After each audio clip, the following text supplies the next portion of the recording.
Y luego como yo corto, Ah, pues ya estamos grabando. Bueno. pero me alcanzas uno de esos Ajá. para ponérmelo atrás porque voy a estar... Sí, mejor, ¿no? Exacto. Vale. Perfecto. Ahora sí. Hace mucha calor. Si no es muy feo estar hundido. Ahí está.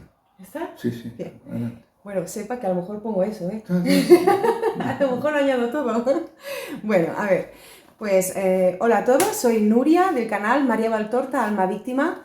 Tal como os había avisado, el día de hoy tenemos como invitado al Padre Justo. Buenas tardes, Padre. Hace muchísima calor. Mucho. Estamos Por eso pasándolo sí. un poquito mal. Pero bueno, es un placer de verdad y un honor tenerle en mi canal. Gracias. Muchísimas gracias. Yo Gracias a estoy ti. muy agradecida. Bueno, os quería proponer varios temas que hemos estado hablando estos días atrás. El motivo por el cual el Padre Justo está en Barcelona, en mi ciudad, es porque, bueno, hemos abierto la 10ª capilla de adoración perpetua. Estamos por abrir la 10ª capilla de adoración perpetua en Barcelona. Y bueno, la temática es un poco entremezclada de varios asuntos. Pero básicamente vamos a hablaros de este tema y porque bueno, hay muchas cosas que decir y el Padre Justo pues, nos va a explicar temas muy interesantes en torno a esta temática. Bueno, Padre, ¿nos puede explicar para las personas que, pocas serán las que no le conocen, pero bueno, para las personas que no le conocen, cuál es su carisma? Bueno, ante todo yo creo que son muchos más los que no me conocen.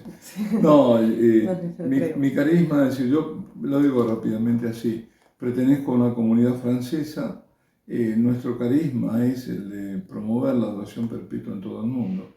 La adoración perpetua a la Eucaristía, ¿qué significa? Significa exponer al Santísimo a la adoración de los fieles en una forma ordenada y de modo tal que estemos siempre seguros que haya alguien, por lo menos uno. Entonces, por eso, esto requiere una misión para cubrir todas las horas.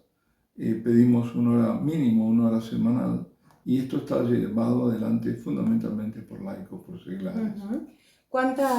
Usted se dedica básicamente, por lo que tengo entendido, a organizar todo el procedimiento, todo el proceso, la misión, ¿no? Para ponerla en marcha.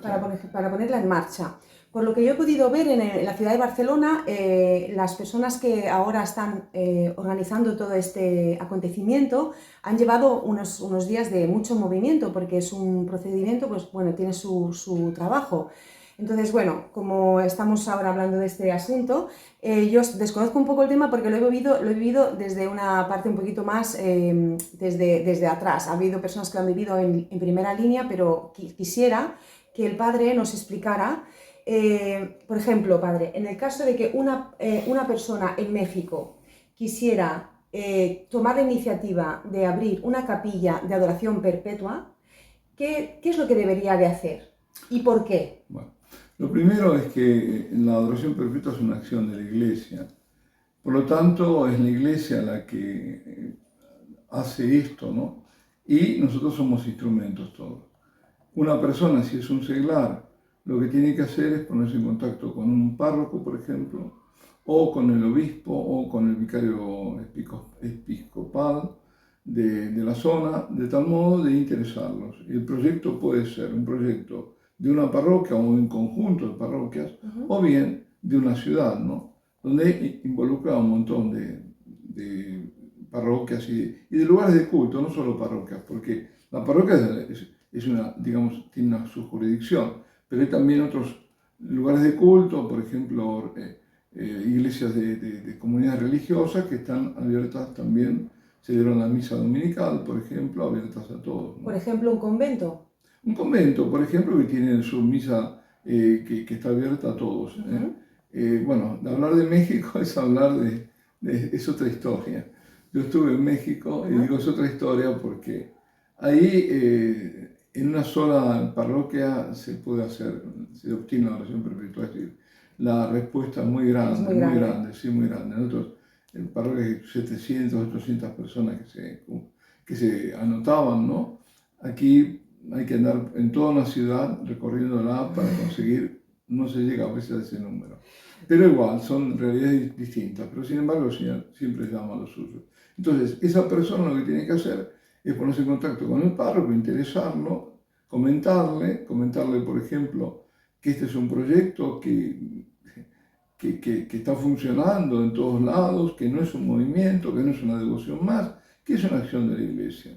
Como una acción de la Iglesia, por ejemplo, la Santa Misa, ¿no? La más importante. Esto es la adoración fuera de la misa. Se dice fácil, pero es muy importante en cuanto a envergadura. Es un don de Dios para este tiempo. Esto es lo más fundamental, entender. Que es Dios que nos está concediendo este don de poder adorarlo, de poder estar con Él siempre, día y noche. Y bueno, con todas las gracias que vienen con eso, ¿no? Así que esto es lo importante. Así que bueno, lo que tiene que hacer es ponerse en contacto y ver que haya un sacerdote, un párroco sobre todo, porque es para su parroquia, o un conjunto de párrocos, a veces son unidades pastorales de varias parroquias, donde se ponen de acuerdo para tener la adoración perpetua. Entonces se organiza una misión. Esa misión tiene, digamos, dos columnas. Una es la de lo que estamos haciendo y se hace siempre, de predicar, de anunciar, de sensibilizar, dicen algunos, a los fieles que no han escuchado nunca nada de esto, seguramente algunos sí, otros no, la mayoría no, en las misas festivas y prefestivas, digamos, los domingos, ¿no? Sábado a la noche, domingo, bueno, sí, prefestivas y festivas. Por ejemplo, qué sé yo, el día del 14, que es la vigilia de la Asunción de agosto, el 15 de agosto, después los domingos, donde se habla de esto, de esta realidad, y se los invita a participar. ¿Con qué? Con, como decía, por lo menos una hora semanal. La gente se apunta, entonces ahí tenemos una parte. La otra columna, que es importante, es la organización. Es decir, necesitamos un grupo de coordinadores. Esos coordinadores son los que llaman a las personas que se apuntaron y se va formando, se va cubriendo el cuadro de tal modo de cubrir todas las horas. Como se pide una hora semanal, lo que tenemos que cubrir son las 168 horas que tiene la semana. Cuando están cubiertas, se arranca, comienza la adoración perpetua. Lo que tienen que saber los sacerdotes, cuando van a hablarles y a decirles que sería interesante, decirles que algo que no depende del esfuerzo de ellos, es decir, evidentemente, cuanto más contribuyan mejor, pero no es que es algo que se le agrega a toda la actividad que tiene, es todo lo contrario. Por empezar, la misión la llevamos a cabo nosotros y después son los propios seglares los que tienen esta organización de la cual estoy hablando, que permite poner en marcha la adoración perpetua y después, a través del tiempo, mantenerla. Es decir, no es oneroso, para decirlo de alguna forma, no es una carga para el sacerdote, para nada, para el sacerdote para nada. Esto solamente el sacerdote debe tener una predisposición para poner ese espacio. Exacto, en una parroquia, una cripta o un lugar. Sí, lo que tiene que tener es un lugar. Claro. Pero también ahí se puede hacer mucho, ¿no? Lo ideal sería digamos, bueno, una capilla. Una capilla que esté separada de la iglesia principal, porque si es una parroquia, no se puede poner en la iglesia parroquial porque habría que interrumpir los bautizos, los funerales, los casamientos, ¿no? Entonces, las bodas, no se podría. O digamos, lo haría difícil, habría que interrumpir constantemente. En cambio, si está apartada de alguna forma, entonces sí, es bueno que tenga un acceso directo de afuera, si es posible, y que tenga servicios. Es decir, sobre todo para las horas nocturnas, ¿no? De poder tener un servicio, es decir, baños, ¿no? Y más nada, porque eso es lo fundamental. Y después encargarse, ¿no? Claro, de llevar adelante la misión, es eso, ¿no? Y una pregunta, padre, ¿puede dar el caso o se ha encontrado alguna vez que algún fiel quiera proponer esto en su ciudad y se encuentre con pegas, problemas, peros, todo? Es muy común. Es muy común, es decir, que no hay que desanimarse, es decir, hay que continuar, hay que seguir, hay que buscar. Claro, si nos prueba si realmente lo queremos o no. Hay que hacerlo todo con respeto. Yo, por ejemplo, si soy, qué sé yo, el vicario o un párroco, me viene uno con agresión o con qué sé yo, o una forma que es indebida, eso ya va en contra de esta proposición, de este proyecto. Las personas tienen que ir con paciencia, con tranquilidad, explicando y demás, y sujetos a la jerarquía, porque nuestra iglesia es jerárquica. Y después escuché en los primeros días que yo lo conocí, estuve en una homilía en la cual habló y me encantó sobre los resultados que da tener una capilla de adoración perpetua en una ciudad. Sí. ¿Qué sucede? Bueno, de todo. Lo primero es que hay un antes y un después. ¿Y por qué es esto? Por un motivo lógico, porque no es lo mismo que Dios esté en el centro de una vida, de una ciudad, de una parroquia, de un lugar que no lo esté. Es decir, cuando Él está ahí en el centro, todas las cosas se ordenan y se acomodan, ¿no? La vida de las personas y todo. Y además, donde Él reina, el mal es desalojado, ¿no? Es decir, yo suelo decir, no hay mejor exorcismo para una ciudad o un lugar que tener una capilla de adoración perpetua. Es como un gran exorcismo. Claro, y me remito a los hechos. Por ejemplo, es conocido el caso de Ciudad Juárez, donde era un lugar de altísima criminalidad, es decir, más que criminalidad, sí, criminalidad, sobre todo el narcotráfico, muchísimas muertes, hasta que se puso la adoración perpetua y todo cambió. Además, los carteles se corrieron, se fueron de ahí. No sé si todos, pero bueno. ¿Se corrieron significa en castellano es que los arrancaron? No, se fueron. Sí. Carteles me refiero. Los carteles había entendido, vale, no, cárteles. Ok, sí, vale, de los traficantes de la droga. Ajá. Eso por un lado. Y el otro caso que me tocó directamente a mí ha sido en Trieste. En Trieste hasta el año 2005. Trieste en el norte de Italia, ¿no? Hasta en la frontera con Eslovenia. Hasta el año 2005 era la ciudad de mayor número de suicidios de toda Italia, una de las más altas de Europa y del mundo.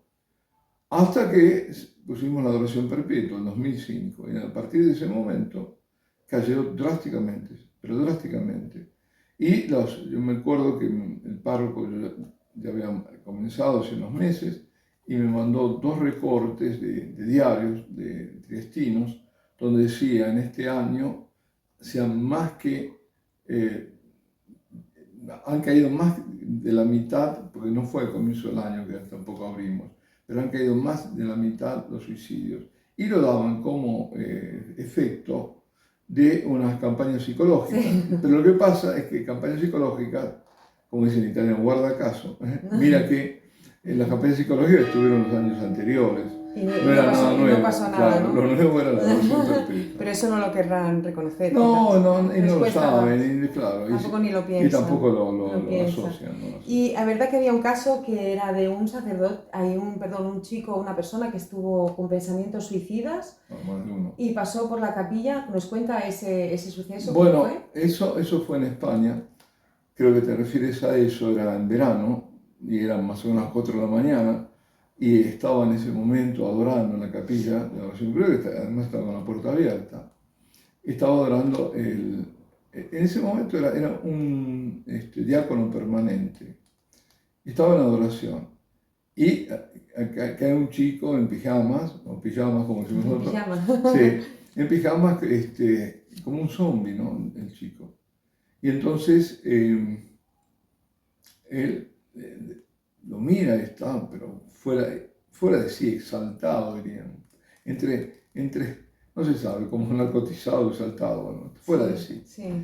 Y le cuenta luego, cuando se calma, que había salido de su casa para matarse. Y llegó a la capilla. Ahora, lo que hay que decir es que esa capilla, bueno, por empezar, esto también lo vinculo a lo que dije antes. Yo dije que a veces es una capilla y también ahí me quedé, que hay otra forma. Por ejemplo, en lugares que no conseguimos capillas, hemos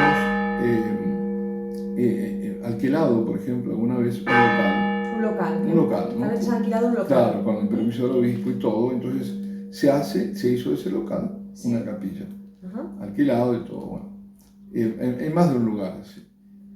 Entonces, ¿qué pasa? Este lugar no está en una zona céntrica, ni mucho menos. Hay que saber llegar, no se llega fácilmente.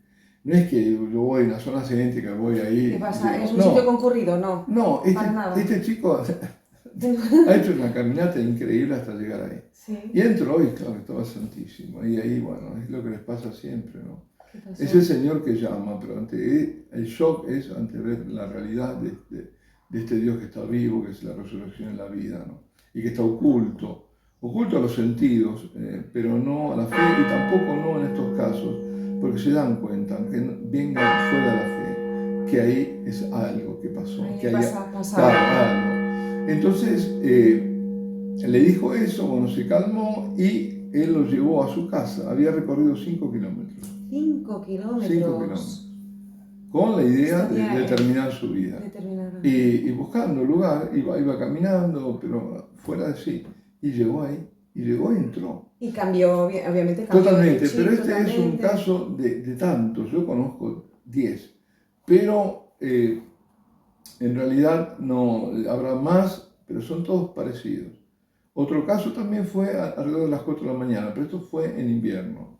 Un invierno crudo, oscuro, a esa hora es todo oscuro, ¿no? 4 de la mañana.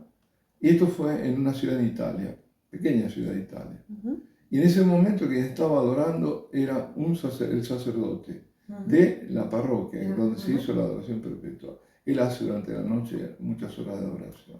Y estaba solo. Y la puerta estaba atrás de él estaba de espaldas, estaba frente al Santísimo. Y oye que se abre la puerta y inmediatamente como que alguien se desploma y comienza a llorar, ¿no? Entonces se da vuelta y ve que es una mujer y cuando se calma le cuenta, ¿no? Le cuenta lo que había pasado. Ella iba hacia un puente para arrojarse al río. No es un río grande, es un pequeño río, pero se iba a arrojar de ahí.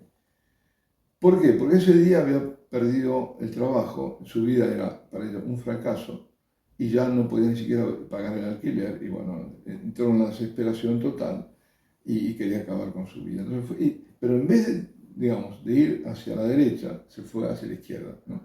Y justo vio una luz, era la luz, ¿no? Y esa luz se siente como atraída, abre la puerta y se encuentra Santísimo. Ahí es cuando empieza a llorar. Qué bonito, ¿no? Entonces él la calma, esta señora, y qué sé yo. Y esto es lo que ocurrió, yo no estoy mintiendo, porque tampoco mintió el sacerdote que me lo contó. Ese mismo día volvió al atardecer para dar gracias porque había encontrado un trabajo. El mismo día. El mismo día. Sí, bueno, hace todo completo.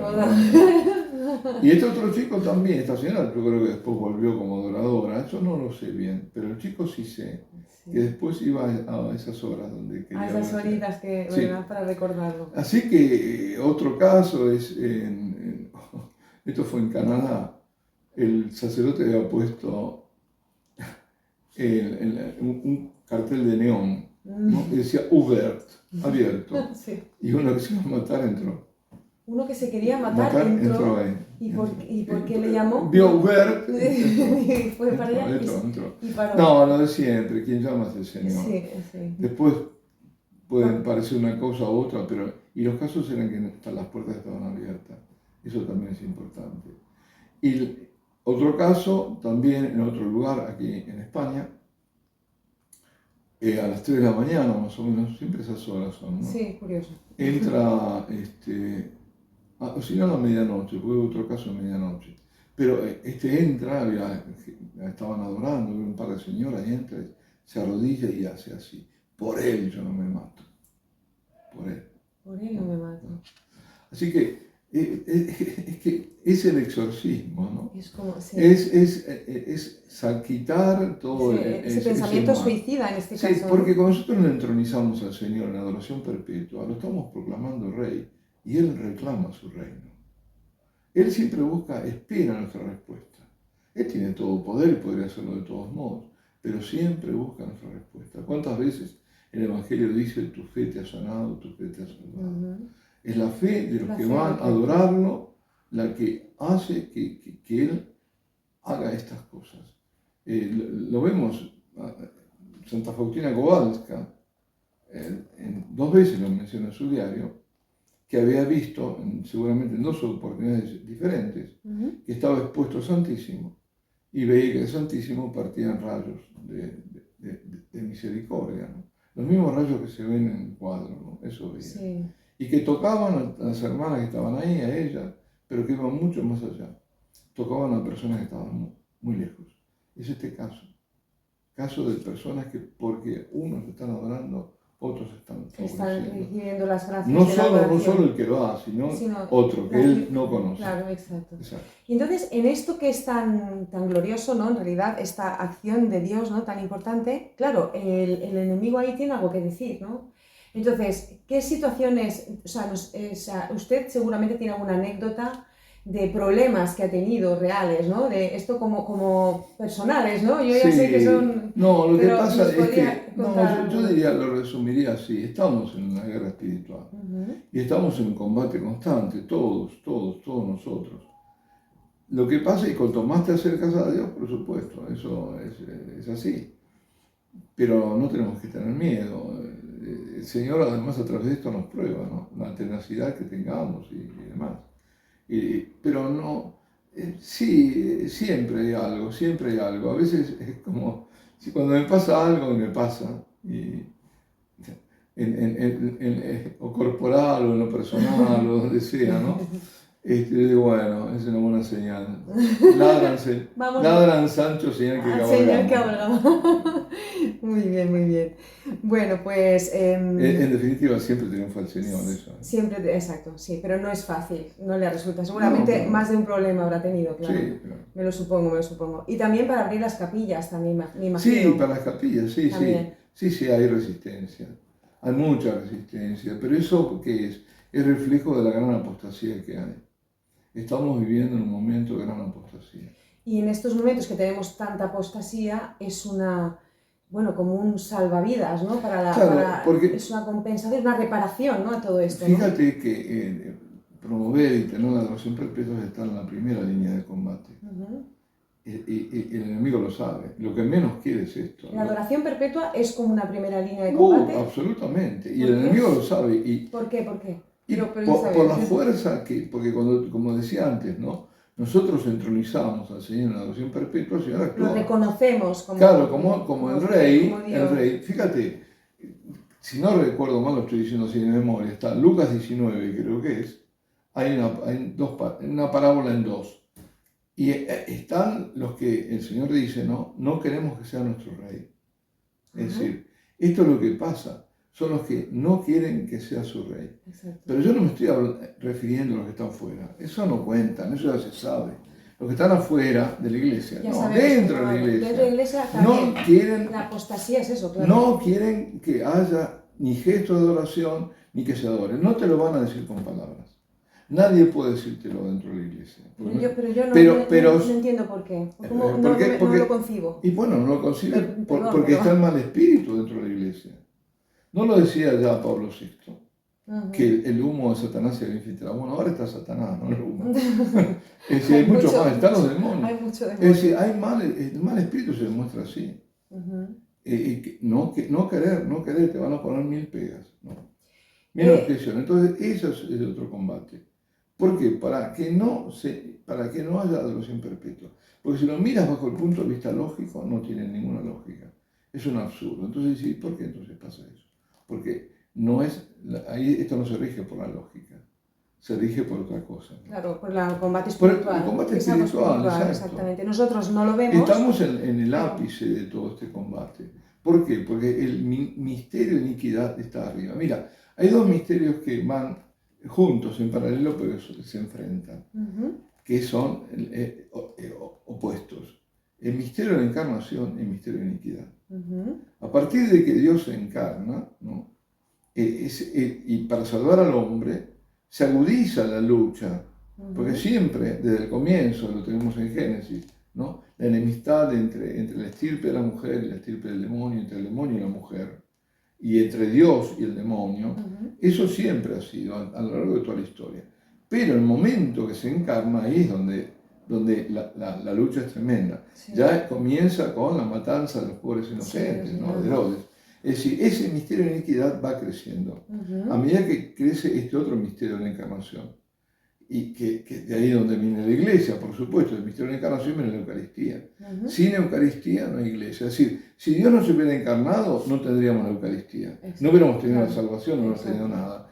Y la Eucaristía es Él, y es el misterio suyo, y es, además, cuando lo celebramos, la actualización de ese misterio y de ese sacrificio que Él hizo en el Gólgota por nosotros, de redención, de rescatarnos.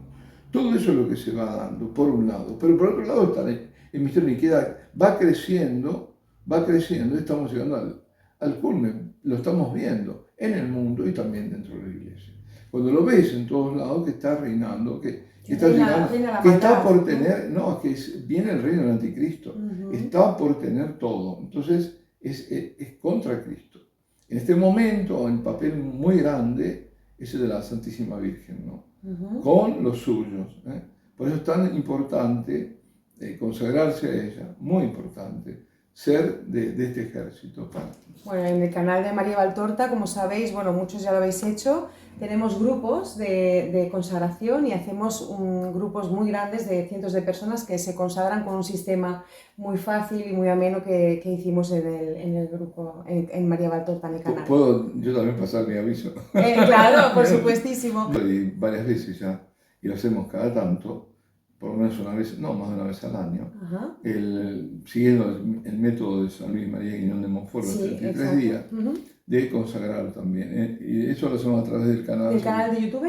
Sí, del canal de YouTube. Amar a Cristo, amar a la Iglesia, sí. ¿De acuerdo? Y entonces... y otros canales también. Otros canales, no, y también de Telegram y WhatsApp. Sí, los canales de Telegram y de WhatsApp los pondré en la descripción, lo tendréis abajo en la descripción, los pondremos para que os podáis unir. Y en el canal de YouTube Amar a Cristo, amar a la Iglesia, pues os podéis suscribir y allí pues tendréis también por el método de San Luis María Griñón de Montfort para consagraros a través con la ayuda del Padre Justo. Y bueno, también quería hablarle, Padre, que no me lo olvide porque es un tema que me ha gustado muchísimo escucharlo en las homilías, cuando usted nos ha hablado también de los milagros eucarísticos que se han dado en todo el mundo a raíz de todas estas capillas de adoración perpetua. Cuéntenos un poquito sobre esto. Más que a raíz de la adoración perpetua ha sido, a ver, por el efecto contrario, porque la adoración perpetua en realidad es entronizarlo a Él, es glorificarlo, darle gloria, reconocer su majestad. En cambio, en general, los milagros eucarísticos vienen por lo opuesto, en general, no digo todos, vienen por el mal trato que sea la Eucaristía, para mostrar.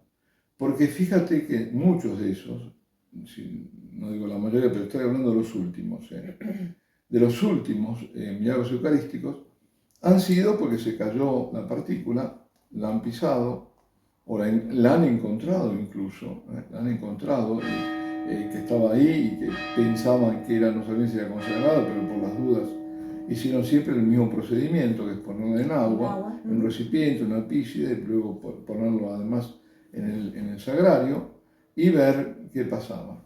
Entonces, se observa, en todos estos casos ha sido lo mismo prácticamente, y después de, 15 días empiezan a ver que primero no se descompone, ¿por qué se pone en agua?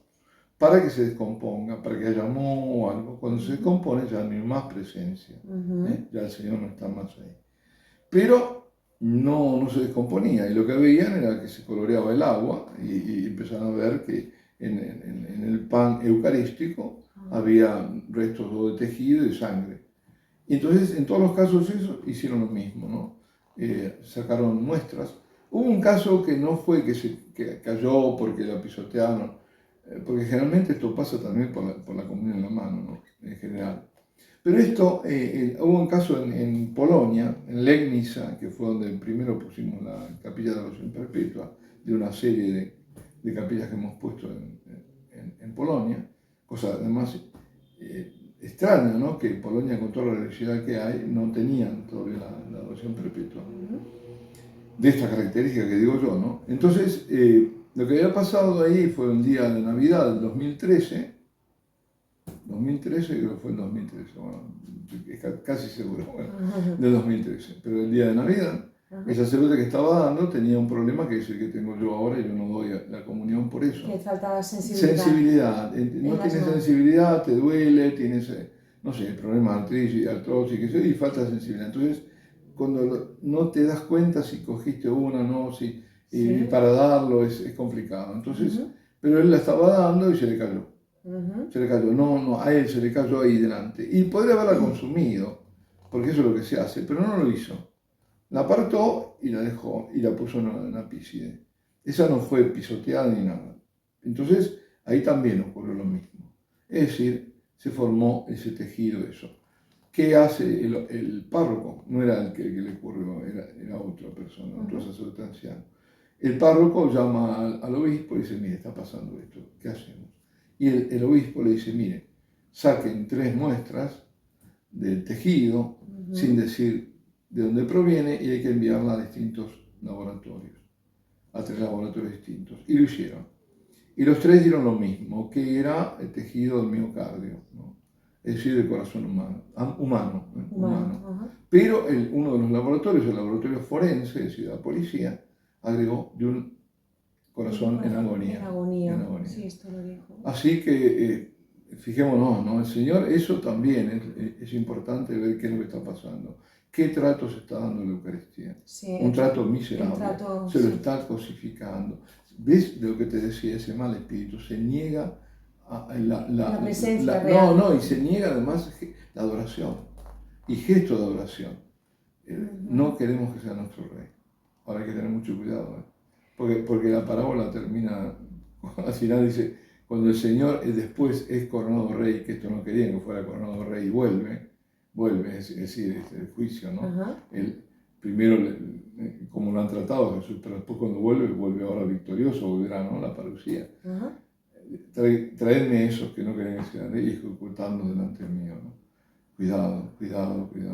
Porque ahora que ha dicho una cosa muy importante que muchas personas me han preguntado sobre este tema, y es sobre y aparte también en círculos cercanos, ¿no? Sobre el tema de la comunión en la mano.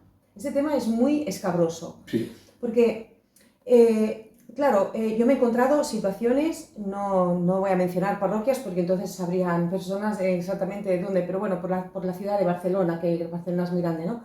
Pero que nos han negado a los fieles la Eucaristía en la boca.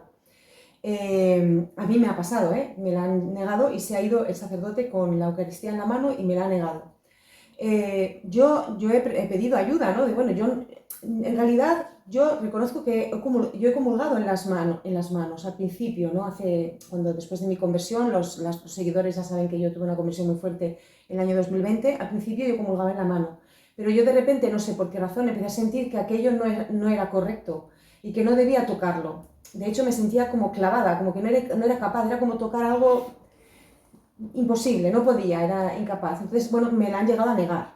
Entonces, yo a nivel, ¿qué debemos de pensar respecto a esto? O sea, estamos perdidos realmente los fieles, porque mucha gente no quiere tocarlo. Y sin embargo, esto divide también mucho a los fieles, porque yo he encontrado situaciones en nuestras parroquias en las que, porque una persona quiere comulgar en la boca, otras personas le han atacado, pero muy fuertemente, y le han llegado a decir que es que les da asco ver cómo comulga, cómo abre la boca. O sacerdotes que dicen que es indigno que le saquemos la lengua al sacerdote. Claro, yo no pienso en la dignidad del sacerdote, que Dios me perdone, yo pienso en la dignidad de Dios en ese momento, no la del sacerdote. Pero a mí me han llegado a decir que yo no tengo por qué sacar la lengua, que es indigno para él, ¿no? Bueno, eso es una barbaridad. Pero bueno, ¿qué tiene que hacer eso divide mucho, ¿no? a los fieles. ¿Qué tenemos que hacer respecto a eso? ¿Qué es lo mejor? ¿Qué podemos hacer respecto a eso? A ver, lo primero... Es importante para nosotros. Sí. Lo pasan muy mal la gente. No sé, por eso hay que poner orden, hay que aclarar. Sí. Si no se aclara, la gente la confunde. Sí, exacto. La primera, hay muchas cosas para decir. La primera cosa que te digo es que quien no te quiso dar la comunión en la boca cometió un abuso de poder. No puede hacerlo. No puede hacerlo. No puede hacerlo. A mí no me gusta dar la comunión en la mano, para nada. Pero si la tengo que dar, no me puedo negar. Ajá. Ahora, la comunión en la mano no es el modo católico de recibir la comunión. El modo católico de recibir la comunión es de rodillas en la boca. Siempre fue así. Lo que pasa es que hay que ir al origen de todo esto. Esto es, sí. Esto lo han dado la vuelta, como hace siempre. El mal es muy astuto. Los hijos del mal de las tinieblas son más astutos que los hijos de la luz, dice el Señor. Sí. Y se han metido y han dado vuelta. Y de tal modo que algo que era un indulto, esto comenzó en la época de Pablo VI. Las iglesias del Rin, digamos, sobre todo las iglesias alemanas, la belga, parte de la francesa y, bueno, Luxemburgo estaba también metido, todos ellos, y Holanda me olvidaba, Países Bajos, tenían el problema que hay protestantes. Y entonces ya habían empezado a dar en la forma protestante es esa. Pero hay que decir que los protestantes no tienen la Eucaristía.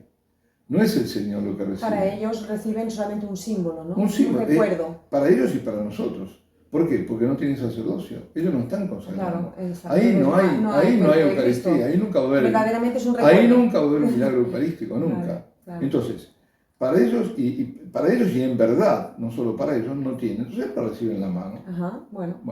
¿Y sabes por qué? Porque así lo quiso Lutero, desde el comienzo. Porque él no creía en la presencia real y para diferenciarse y para demostrar que no es, entonces se hace sin ningún gesto de adoración. Recibirlo de rodillas y en la boca es un gesto de adoración. ¿La boca por qué? Porque somos como niños. Nos hacemos como niños que nos invocan y por otro lado también estamos no nosotros tomando algo, nos damos nosotros mismos, es un don que viene de arriba, no es algo que nos da las manos consagradas de claro, no es el don que me doy yo a mí mismo, no puedo hacer una cosa así, viene de él. Bueno, entonces, ¿qué pasó? Que estos habían cometido abusos, estas iglesias. Entonces, dio un indulto, que es una excepción, el Papa, pero un poco le torció el brazo porque no quería darlo, pero al final lo dio, para estas iglesias, porque fue para blanquear una situación que ya estaba mal, porque estaban cometiendo un pecado, era grave lo que estaban haciendo, pero para blanquear dio un indulto, y ahí es cuando se metieron los demás. La mayoría de la iglesia y los obispos no querían, no lo quisieron, tampoco los papas, no lo quiso Pablo VI, lo que pasa es que era un papa débil, y no lo quiso ninguno. Juan Pablo II dijo, solo las manos consagradas tienen que tocar, y es así. ¿Por qué está consagrado? Todo eso es que es sacro. Es sagrado. Exacto. Fíjate esto, vamos a ver, para que se entienda. Debemos darle un trato yo tengo ahí el cáliz. Ese cáliz está consagrado, es solo para la consagración y nada más. Es decir, está en un ámbito sagrado. Yo no puedo usarlo para tomar agua. Yo tengo sed, entonces póngame agua aquí y la tomo. No, no puedo, porque es solo para ese uso. Y le damos es un uso sagrado, que decir que está segregado, separado para Dios. Se ha hecho sacro, sacrum facere. Eso también es sacrificio, es hacer algo sacro. Entonces, eso es. Y hay un espacio ahí que es el corporal, todo eso es sagrado, no se puede. Todo lo que está ahí no se puede. Entonces, una mano que no sea la del sacerdote, que está consagrada para eso, no puede. Te van a venir con tantas idioteces, se dicen, porque una de ellas es, bueno, pero los apóstoles, como iban la mano, primero. Sí, en la cena primero, no estamos seguros, lo más probable es que no fue así, que el Señor le dio en la boca, cuando le da a Judas se lo da en la boca. En la costumbre oriental es dar el anfitrión a los demás invitados en la boca, eso es una costumbre, pero bueno. Y además, pero lo más fundamental es que esos ya eran sacerdotes. Es decir, eran los sacerdotes, así que está dando los sacerdotes. Entonces no me vengan con historias, ¿no? Es que confunden a la gente. No estoy diciendo todo esto para dar armas, para que sepan, ¿no? Entonces, ¿qué fue lo que pasó? Que ahí se cambió todo, porque la forma, esto que era una excepción, se volvió la regla. De a poco, y les vino fenómeno del COVID. Les vino fenómeno. Pero eso es blasfemo lo que pasó. Porque tú no puedes concebir que Dios te llama. ¿Quién te convoca a la misa? ¿Quién convoca? Nosotros no somos autoconvocados. Somos convocados por Dios. Él nos llama al sacrificio y a participar del sacrificio. Vamos ahí, te convoca para contagiarte. Va a ser un medio de contagio cuando hubo una peste, y hablamos de peste, porque esto no ha sido peste, pero cuando hablamos de peste, que morían cadáveres por todos lados, ¿qué hacían? Las puertas abiertas a la iglesia. Nunca se cerraba una iglesia. Aquí se cerró hasta las piletas de Lourdes, hasta el día de hoy prácticamente. No se puede. No se hacía ni misa. Entonces, ¿esto qué significa? Te da el grado de apostasía, de falta de fe y de rebelión a Dios. Entonces, No se puede exigir a alguien cuando es forma y católica es esa. ¿Por qué? Porque es la forma en que refleja el misterio. El gesto de ir de pie y en la mano es un gesto vulgar, primero. Y a eso es lo primero lo que apunta, aunque no parezca, eso es lo más, es una de las cosas más graves. Claro. Entonces, ¿qué pasa? A la frente, ¿qué pasa? A la final nadie cree en la presencia real. A Dios no se lo trata así. Es una manera de irlo sesgando. Claro, a Dios no se lo trata así. Si yo voy así, lo cojo así, entonces no, ahí no hay nada. Claro, ahí, es como algo así, ahí voy andando, mirando. Exacto, un pedazo de pan. Cosa... Y eso del paso es una ofensa grave a Dios y se cometen sacrilegios. Eso por un lado. Por otro lado, es el hecho fundamental que no están esas manos consagradas.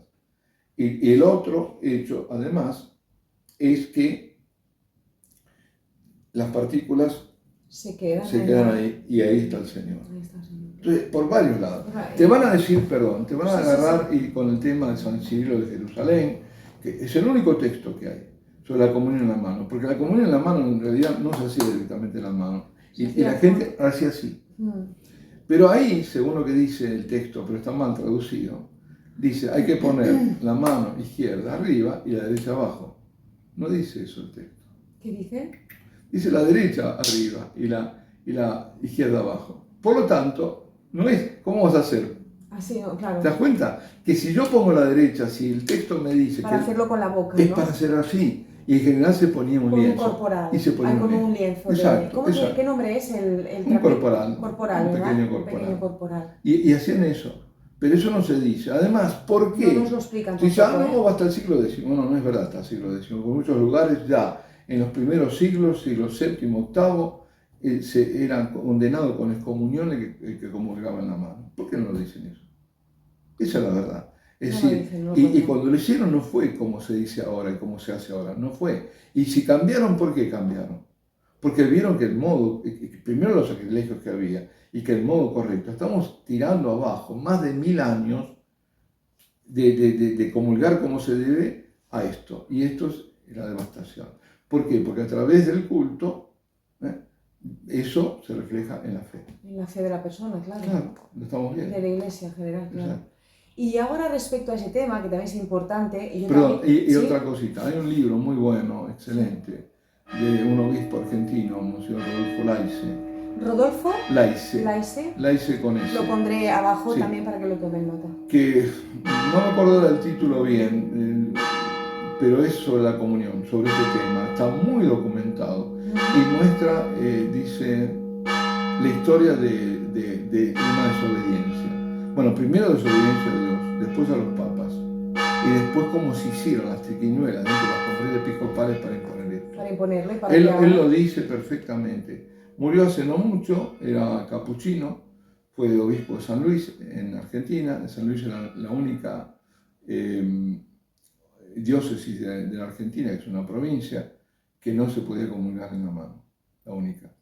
Y murió en San Giovanni Rotondo, porque fue después como emérito, se fue ahí y se lo va a la misa a las 5 de la mañana, la Vetus Ordo. Y una pregunta, esto es una tontería quizás mía personal, ¿nos podrían obligar o instaurar la comunión en la mano? ¿Esto puede pasar? Todo puede pasar. Porque yo lo pienso, todo puede pasar. que nos lo pueden imponer. Viendo la evolución, la involución. Bueno, la involución puede pasar. Podría llegar a pasar. Entonces, si imaginemos que puede pasar, ¿qué pasa? Yo, por ejemplo, y muchas personas, ¿no? Millones de personas se sienten con ese dolor de decir, ¿por qué me obligan a tocarlo? Durante el tema del confinamiento fue así. No hubo y después cuando se abrió, que fue obligado. Sí. Entonces, ¿eso qué produce? Una violencia moral. Claro, claro, pero ¿quién es el culpable? ¿Quién es el culpable de eso? Bueno, ¿Quién lo impone? Y ahora, hablando de este tema también, porque todo si os dais cuenta... Yo lo que quiero decir es, no se le puede culpabilizar a la persona. Una persona que es obligada, claro. Y cuando me preguntaban, ¿y qué hago? Y yo digo, lo que te dicte tu conciencia, porque ya demasiada presión tienes. Si tú piensas que es mejor comulgar que no hacerlo, lo haces. Si tú piensas que no eres digno de tocarlo con las manos y que no se debe hacer así, no lo hagas. Pero entonces ¿Puede una persona quedarse meses sin comulgar? Lamentablemente sí. Porque su conciencia le diga que no debe tocar algo sagrado. Lamentablemente sí. Ahora, ¿es culpa de esa persona? No. ¿Qué tiene que hacer? Bueno, lo mínimo es dar eso, ofrecer eso como sacrificio, ese dolor, ¿no? Y respecto, un tema también que a mí me preocupa, ya que hablamos de la dignidad, de la reverencia, ¿no?, que debemos darle a la Eucaristía, que estamos hoy en torno al tema eucarístico. ¿Sí? Yo hice un librito sobre la comunión en mano. ¿Tú hiciste uno? Sí, pequeño, es un opúsculo. Comunión y adoración se llama. Comunión y adoración. Pues lo pondremos después en la descripción del vídeo. Entonces, por último también este tema que me parece importante, cuando en casos excepcionales, en iglesias muy grandes, que están muy llenas, muy concurridas, a menudo, por no decir siempre, hay un ministro excepcional. ¿Esto no es un abuso? Estos ministros excepcionales, que son laicos, que... ¿Esto que la Iglesia ha instituido lo que son los ministros extraordinarios de la comunión, de la Eucaristía no existe. No existe el ministro extraordinario de la Eucaristía. Lo digo porque mucha gente dice de la Eucaristía. No, es de la comunión. Es para dar la comunión. Exacto, punto. Nada más. Punto. Y tienen un periodo, ¿no? Y además en un lugar determinado, en una iglesia, no pueden andar por todo lado. Yo soy ministro, no. Y además tiene perentorio, tiene un tiempo. Puede ser alguien hecho ad actum. ¿Qué quiere decir? Que de golpe tú estás en un multitudinario y ves que no me mato, yo te llamo, te conozco y te hago en ese momento ministro. Extraordinario. Extraordinario, por eso. Son para situaciones extraordinarias. Entonces, lo que pasa es que hay un abuso sobre eso. Porque es cuando, claro, lo que pasa es que como es todo relativo, se dice, cuando se alargue mucho, ¿y qué es mucho? Claro. Porque si yo digo que en vez de hacer 5 minutos se hacen 7, 8, 10. ¿Y qué pasa? No pasa nada. Mejor les das a los primeros que comulgaron ese más tiempo para dar gracias al Señor.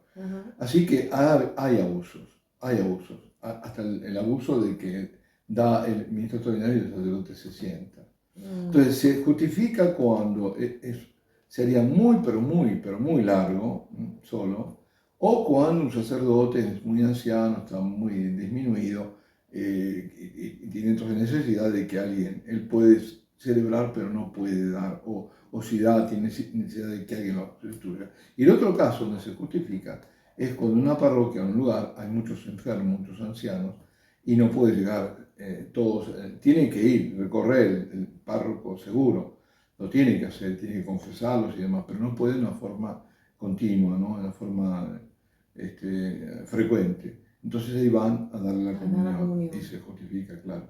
Muy bien. Así que, en verdad, bueno, todo el tema, usted es una persona que, digamos, lo que lleva como bandera es el trato digno de la Eucaristía. Absolutamente. Este es también su carisma y su defensa, ¿no? Sí, porque de ahí viene todo. Absoluto, ¿no? No hay duda. Es también una reparación, entiendo, ¿no? También, lo que pasa, sí, eso es muy importante, porque nosotros, bueno, ¿qué vamos a adorar? Ante todo vamos a manifestar, sí, nuestra fe, nuestro amor hacia el Señor, hacia esa presencia, la reconocemos. Pero también vamos a darle gracias, cosa que en general no se hace. Pero recordemos que Eucaristein es acción de gracias, ¿no? Es darle gracias al Padre por el don del Hijo, al Hijo por su sacrificio redentor, por todo lo que ha hecho por nosotros y por estar con nosotros hasta el fin del mundo. Damos gracias, y gracias porque tenemos tantas cosas para agradecer, ¿no?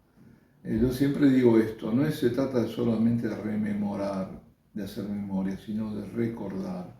Recordar tiene una etimología, cordis, corazón, es pasar por el corazón. Todas las cosas, los beneficios que Dios me ha dado, ¿no?, y que me da.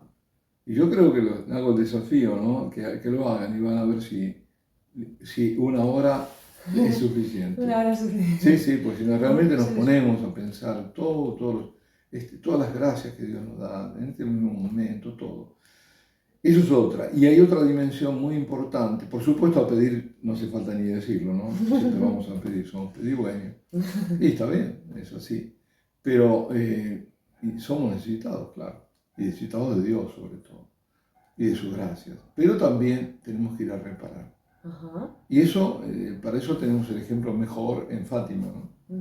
En las apariciones del ángel, antes de que fue preparando a las apariciones de la Virgen, 1 o 2 años antes. Si fue en 2015 o 2000, oh, Dios, 1915 o 1916, Sí. uno de esos. Sor Lucia no recordaba bien. Aparece el ángel y se enseña a reparar.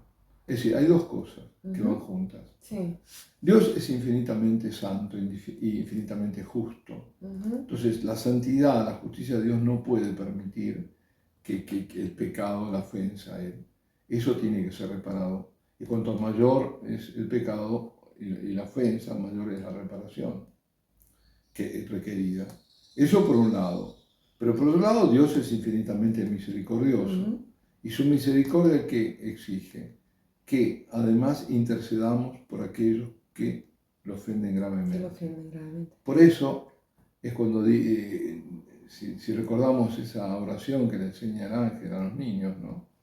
Santísima Trinidad, Padre, Hijo y Espíritu Santo, os adoro profundamente, y os ofrezco el cuerpo, la sangre, el alma y la divinidad de nuestro Señor Jesucristo, presente en todos los sagrarios de la tierra, en reparación por todos los sacrilegios, ultrajes y ofensas con que les por todos los ultrajes, sacrilegios e indiferencia con que les he ofendido, y por los infinitos méritos de reparación, y por los infinitos méritos del Sacratísimo Corazón de Jesús y Corazón Inmaculado de María, os ruego la conversión de los pobres pecadores. La primera parte es reparación. ¿Y cómo se repara? Con la Eucaristía. Os ofrezco la Eucaristía, que está en todos los sagrarios. Y si yo voy a adorar, os ofrezco esta Eucaristía, esta presencia tuya, Señor, aquí, que está delante mío. Es esa la parte de ofrecer en reparación. Porque el único que puede satisfacer tanta ofensa es el mismo Dios. Es el mismo Dios. Es el Hijo en su sacrificio. Solo Él. Claro, que está ahí, en el sacrificio está la propia Eucaristía. Y luego, en la intercesión, intercedo porque Dios quiere que todos los hombres se salven. Entonces, por eso Él quiere que esos que lo ofenden tan gravemente, es tan grande Dios, tan bueno Dios, que no quiere que se vayan al infierno. Pero al final tiene que hacer si no hay reparación. Exacto. Y sobre todo si no hay arrepentimiento. Mi reparación sirve para el arrepentimiento del otro. Sí, sí. Mi reparación sirve para el arrepentimiento del otro. Es decir, mi reparación sirve para que se derrame gracias a otro y se dé cuenta de su pecado, ¿no? Exactamente. Ahora, exactamente. Vale. Muy bien, muy bonito, muy bien. Es que todo es completo en Dios. Es todo completo en Dios y es muy maravilloso. Bueno, pues yo de momento creo que no tengo ninguna pregunta más. Solamente recordar, para hacer un poquito así de las cosas más importantes, solamente un dato. En el caso de que cualquiera de vosotros en vuestras ciudades o queráis proponer a vuestros párrocos en vuestra ciudad una capilla de adoración, el paso principal es ir primero al... ¿Pasa? No, te digo esto, que el primer paso, que no lo dije, primer paso, vale. Porque esto sería el segundo o tercero, el primer paso es rezar. Todo esto siempre se consigue con adoración y con oración de rodillas. Eso no es que a mí se me ocurrió y yo voy, no, ahí no va a funcionar. Primero rezarlo. Lo segundo que conviene es que no sea algo simplemente que se me ocurre para figurar y yo quiero hacer esto. O que no sea figurar, es algo muy bueno, pero yo voy solo. Entonces digo, bueno, lo primero que te voy a decir, ¿quién hay detrás? ¿Quiénes son? ¿Solo usted? Una comunidad, claro. No, es decir, juntar a otras personas, ver que cuantos más sean, va a decir, no, con nosotros no se va a poder, somos 50, pero para que vea que hay algo detrás, eso es conveniente. Vale. Entonces, a continuación de ver esta reflexión... Y después armarse de paciencia. Armarse de paciencia. Porque a veces pasan años ¿sí? de oración y oración hasta que se consiga. Pues yo pensaba que era todo mucho más rápido. Pero aquí, por ejemplo, ha sido muy rápido. Ha sido un milagro. Bueno, hay que ver cuánto estaban rezando. Bueno, igual no lo sabemos, de acuerdo. Pero yo te digo, hay lugares en que fueron hasta 10 años. No quiero desanimar a nadie. Pero bueno, también hay sitios donde... Pero porque era muy difícil. Era complicado. Y al final, pero insistiendo. Ahora mismo abrimos una en el norte de Italia, que pasó más de 10 años, que estamos detrás. Bueno, porque hay zonas difíciles. También dijo antes que México, por ejemplo, es mucho más fácil. Sí. Bueno, entonces hay que animar a la gente. No, claro. Habrá de todo. No, yo no es que la desanimo, es que le digo, no No desanimarse, se sabe. claro, porque pasó el tiempo, entonces Dios te está Claro, pues a lo probando mejor, también. claro, exacto. Pasó ya no, entonces voy a otra cosa. No, Hay que ser perseverante, insistir, de acuerdo. claro. Entonces, ir al obispado, ¿verdad? ¿Ha dicho? A ir Bueno, depende, o buscar al un párroco párroco, y porque empezar puede a ser una moverlo. De parroquia, acuerdo. interesarlo, o ver distintos párrocos hasta que haya uno que se interese. Y ahí usted entra en esta ecuación, porque hay un punto en que En la ecuación usted es interviene. cuando diga el obispo o el párroco, si es por eso el obispo, si es involucra a la ciudad o a la diócesis. Sobre todo para una ciudad, ¿no? Es un proyecto, por ejemplo, aquí, no hemos dicho dónde, ¿no? Tú has dicho Barcelona. Esto es para Vilasar. Vilasar de Mar. Vilasar de Mar, en Maresma. Maresma. Entonces, pero esto de Vilasar de Maresma es para toda la comarca. Uh-huh. No es para la parroquia de Vilasar, sino para implica toda la comarca. Y se ha convocado en todas las parroquias. El Padre Justo ha ido, ha hecho misa, ha hecho la homilía, ha explicado, hemos repartido folletos. Exacto. Para que la gente se inscribiera en estas adoraciones, porque hay que completar todo el mes, todas las horas. No, toda la semana. Toda la semana, todas las horas de la semana. Sí, porque después se repite, como es una hora semanal. Es una hora semana, una hora de adoración por persona semanal. Por lo tanto, hay una coordinación de teléfonos, de datos, todo, para hacer cuadrantes de adoración continuada. Semanal no quiere decir solo una semana, quiere decir que yo elijo el martes a las 3 de la tarde, todos los martes a las 3 de la tarde es mi hora. Y también es importante esta organización para el caso de ausencia, porque la gente se va de vacaciones, la gente a veces no puede ir, y bueno, entonces, ¿cómo hacer para cubrir, sustituir las horas que quedan Exacto. vacías por enfermedad, por eso todo es esta misión. Entonces, ¿qué ocurre? Cuando hay un sacerdote que dice, sí, bueno, adelante, bueno, nos llaman a nosotros. Entonces es cuando usted entra en escenario. Muy bien.